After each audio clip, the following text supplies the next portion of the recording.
atazzeeko ekitiibwa ekyokumeka ekyokubiri kati ate afuuse muki mugenyi. Muyige okurespektinga abagenyi. Era omukyala bw'oba olaba nga taliimu mpisa mugambe tulina omugenyi, tegeka ebyokulya, aba yakatuuka amugabule, amubuuze, amuwe ekitiibwa ekyobugenyi.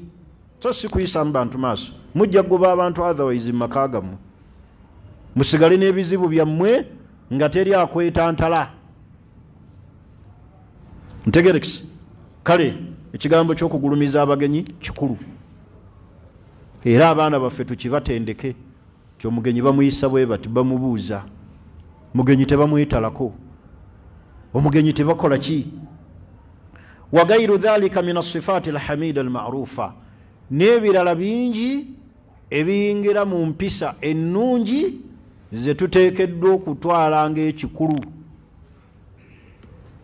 Ntegerekisi empisa kiki kikulu, tulina oziyigiriza abaana baffe, ate era tubayigirize okuba abeesigwa, okuba ab'amazima, okuba abantu abagulumiza abaki abagenyi. Ekyo nabbi byonna yabitutendeka n'abituyigiriza. Nabbi Ibrahimu yekka ekyokulabirako kyokka kya nabbi Ibrahimu akyaziza abagenyi tamanyi na kubamanya.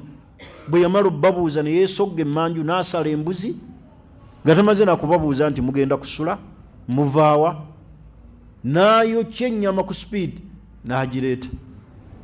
Agenda okulaba nga tebalya, so nga bamalayika be bakyadde mu kifaananyi ekyabaki ky'abantu.